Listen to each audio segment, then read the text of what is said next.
O presidente Lula afirma que o Brasil não aceita interferência de ninguém e que o Brasil é do povo brasileiro.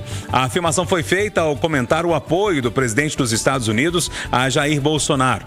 Ontem, em uma publicação na internet, Donald Trump escreveu que existe uma perseguição ao ex-presidente. Para o americano, há uma caça às bruxas a Bolsonaro, à família e a milhares de apoiadores dele. Durante o encontro do BRICS, que reuniu líderes mundiais no Rio de Janeiro, o presidente Lula também rebateu as ameaças de taxação feitas pelo presidente Donald Trump contra países aliados ao bloco e destacou a importância do evento para o Brasil. Eduardo, é muita coisa, mas é tudo misturado. Bom dia. Bom dia a todos. Ô Júnior, primeiro vamos sobre os BRICS. Eu quero reiterar o que disse ontem, que eu penso que, além de Deus, porque não é possível que ele vai nos negar essa intervenção. O que pode salvar o mundo é exatamente a formação de blocos, de grupos que, mediante muita discussão, tomam atitudes mais equilibradas. Porque senão, Júnior, eu sabia que o Nero tinha colocado fogo em Roma, que tinha mandado matar um meio-irmão britânico e mandado matar a mãe. Mas eu não sabia, rapaz. Outro dia que eu descobri, você acredita, depois de tanto tempo de vida, que ele mandou castrar o menino pelo qual ele se apaixonou e falou: a partir de hoje você é minha mulher. E apresentava com o maior orgulho do mundo: é minha mulher, o Nero. Isso tem 2100 anos, né? Agora, outro dia mesmo, 100 anos atrás, apareceu o Hitler, que matou 6 milhões de pessoas achando que está tudo certo. Então, a gente precisa evitar que esses caras prevaleçam no mundo que a gente quer minimamente civilizado. E esse é o caminho. E eu escutei a Rita hoje mais cedo contando que o apavoramento do Trump não é só por causa dos BRICS, não, filho. É de um movimento silencioso que está surgindo lá na Ásia e que é a mesma coisa que os BRICS querem, se libertar dele. Então, esse é um ponto. Sobre os BRICS, nós precisamos de um antídoto à loucura. Sou a favor dos BRICS. Agora, sobre a outra parte, quando o Lula fala do Bolsonaro, ou Trump fala do Bolsonaro e tal, fala assim: o que o presidente norte-americano disse em relação ao nosso ex-presidente e à justiça brasileira é absolutamente inapropriado. Ele deve cuidar do quintal dele. Agora, todos nós brasileiros podemos reclamar, menos o Lula, que semana passada foi para a Argentina tratar do Mercosul e, em vez de se reunir com o Milei, que é o presidente e tal, estava na casa da Cristina Kirchner com cartaz Cristina Livre. Ué, se o Lula vai lá na Argentina pedir liberdade para um ex-presidente que está preso por corrupção, por que o Bolsonaro não pode interferir? Por que o Trump não pode interferir aqui pedindo liberdade para o Bolsonaro? Foi claro? Foi. Obrigado. Por nada. Rita Mondin, queria te ouvir, e nesse caldeirão todo que eu juntei aqui, tem mais uma que eu havia me esquecido, né? O Netanyahu disse ter recomendado o Donald Trump para receber o Prêmio Nobel da Paz. Tô falando que o mundo tá cheio de novo? Bom dia para você. Pois é, né, Júnior? Calma. A compreensão está ficando difícil, mas como eu disse hoje de manhã, e até falei na CNN, nós estamos vivendo uma sopa de letrinhas. Está uma confusão, é como se a gente estivesse tomando a sopa e cada hora aparece uma letra que complica ainda mais o gosto da sopa. Mas enfim, é o que o mundo está nos oferecendo hoje, e isso diz respeito a uma mudança profunda a tudo aquilo que foi construído a partir do final da Segunda Guerra Mundial. Então, o que a gente está vendo é a tentativa de novos acordos, é a tentativa de um novo comércio global, só que esse novo comércio global, ele está sendo provocado por um movimento geopolítico novo. Então, a nova geopolítica, o Lula falou isso, né, inclusive no discurso lá no BRICS, essa nova geopolítica está tentando mudar o eixo do comércio global para a Ásia. E ao mudar o eixo, eles querem mudar, inclusive, a moeda, porque é poder, né? Então, eu sou a moeda do comércio global. A China quer esse protagonismo e tem tentado fazer frente ao dólar. Como eu disse hoje pela manhã no comentário, ela já criou o seu banco de compensações, que seria o similar ao que faz hoje o SWIFT lá na Bélgica, né? A sede é em Bruxelas, só que esse banco ele foi constituído pelas democracias ocidentais. E o que nós temos hoje é essa tentativa da China, que faz as liquidações de uma forma muito mais barata, de uma forma eletrônica, eletrônica muito mais ágil em yuans e já atraiu países asiáticos e 6 países do Oriente Médio. Resumo da ópera: o que está em jogo é a prevalência dos Estados Unidos como maior economia do mundo, como centro da maior economia do mundo, né? E a China está crescendo, tem um projeto para isso até 2030, e o uso do dólar como a moeda de comércio internacional. Se o dólar não fosse essa moeda de comércio internacional, o Trump não teria esse poderio das tarifas na mão. Todo mundo vende para os Estados Unidos, inclusive a China, e os Estados Unidos, né, são produtores, é um grande mercado financeiro, é isso que está em jogo, é um grande mercado financeiro e é um grande mercado produtor de serviços e tecnologia de ponta.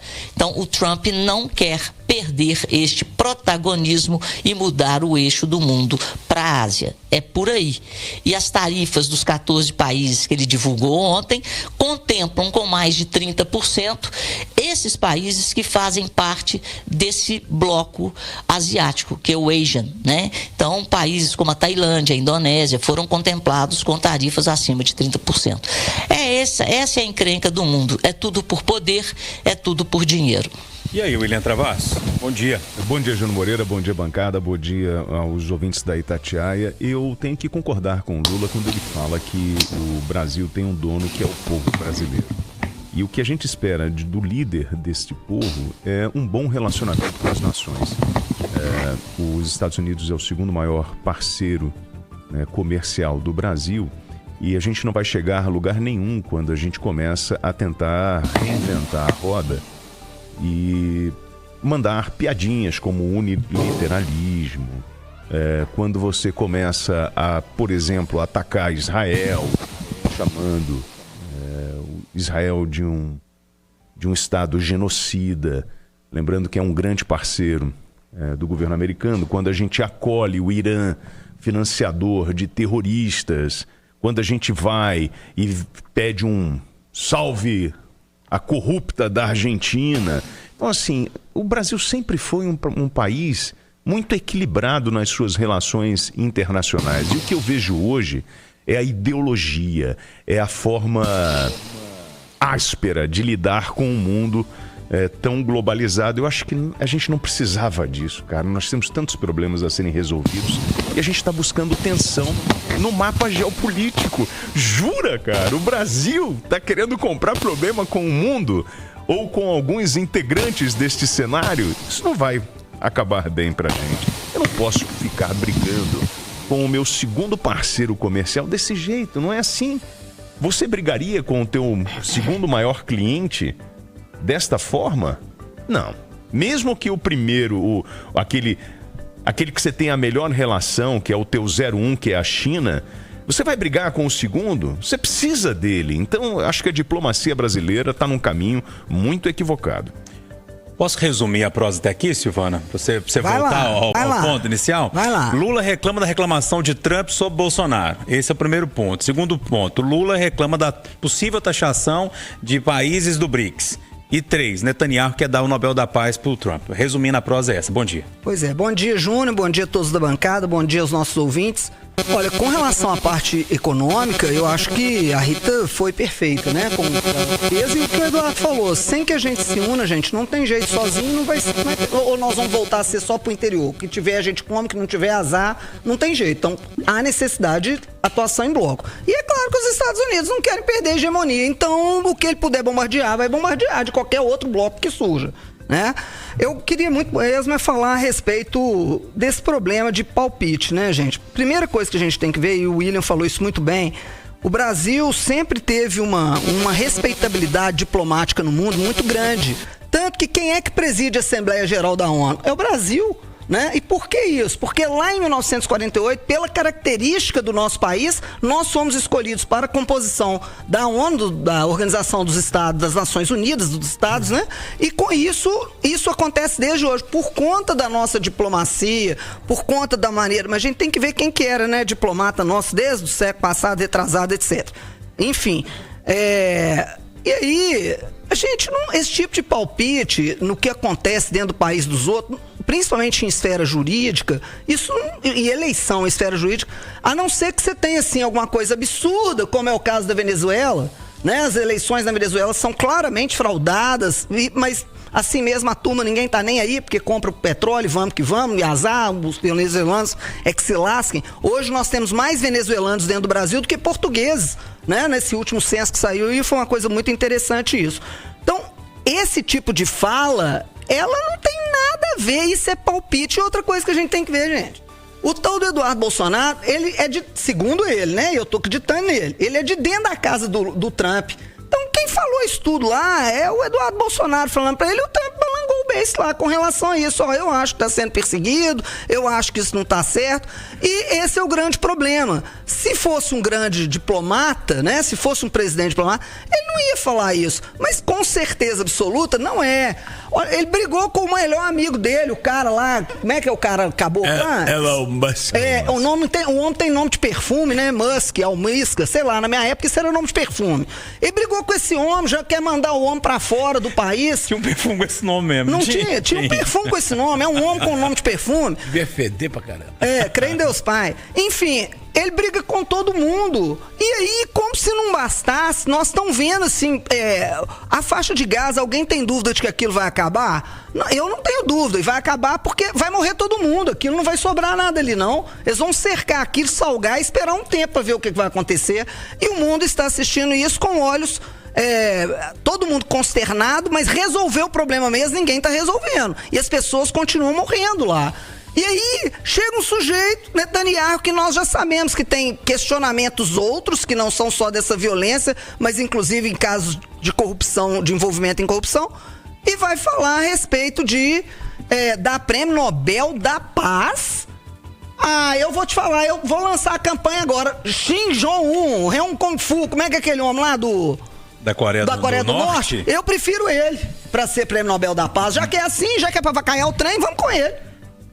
Ô Júnior, é só para complementar aí a fala da Silvana, o que a gente pode enxergar de uma forma muito clara é que está realmente sim tendo um novo desenho geopolítico no mundo com viés ideológico. Então não foi à toa que o Trump, logo depois dos BRICS, ele teve essa fala em relação a Jair Bolsonaro. Isso não foi coincidência. Nada tem coincidência, sabe? Isso é aderência ou não a um viés. Então ele mandou um recado para o Brasil.